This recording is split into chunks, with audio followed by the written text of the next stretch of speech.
There's nothing better than a walk, or going to the gym, or cooking, or driving your trusty car, or really anything where you can pop on a podcast. The infinite adaptability is the quintessential beauty of the podcast. You don't have to pay full attention to it. You can do anything else. You can achieve your goals, live your life. Podcast is also an irresistible source of knowledge. Oh, you want that kind of popular nonfiction that challenges your assumption while making you so comfortable? Malcolm Gladwell has his podcast. Want to learn about history? Plenty of podcasts for you, and they'll cater to the exact perspective you want to hear. Workout advice, career advice, diaries of CEOs, interviews with successful people, movie reviews, great filmmakers, great psychologists, philosophers, any conversation you can imagine having. I always liked podcasts. I was raised on NPR, but it wasn't until Spotify dug its claws into me that it really became an addiction.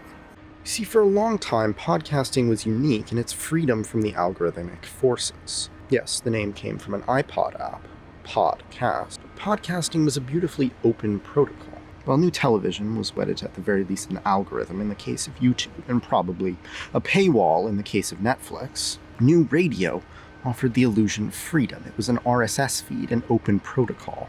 It would flit between delightfully free and low-tech podcatchers, trying to find one that would sort my library in the exact way I liked. I remember my first Spotify podcast. It was an interview with the Minecraft YouTuber Technoblade. R.I.P. to a legend. Not knowing what would happen next, I felt ashamed. Like anyone, I care about the Spotify Wrapped, and I didn't want my only podcast to be an interview with a professional Minecraft player. Should I not have more intellectual pursuits in my media consumption? Podcasts have the ability to do education, journalism, a form of time travel. From the podcast, I could be learning all sorts of wonderful things about history, science, culture. Yet what I find myself drawn to is the endless march of current events. I wish I could blame the algorithm for this.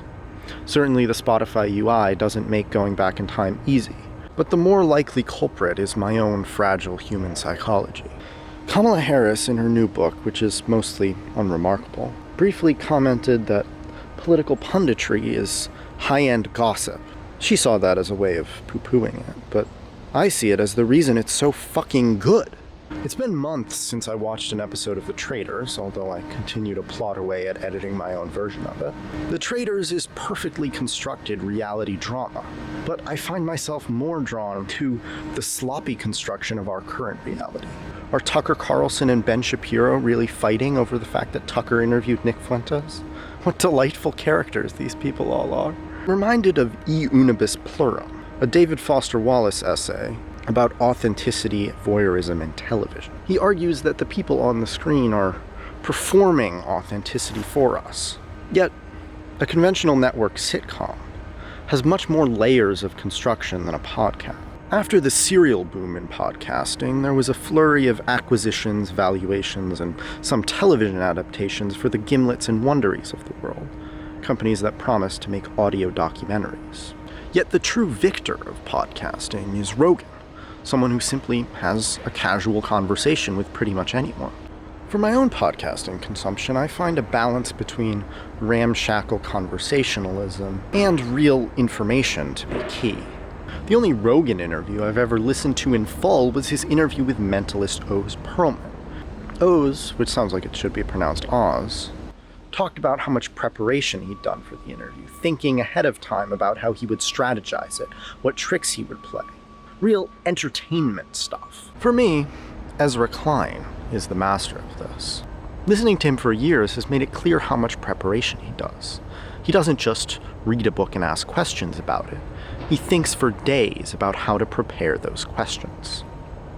The result is a balance between feeling like you're reading a book and feeling like you're just listening to people talk. Klein likes to talk about Neil Postman and Marshall McLuhan, the mid-century media theorists who analyzed television and its impact on our psyche. He inspired me to actually read Neil Postman's book, Amusing Ourselves to Death.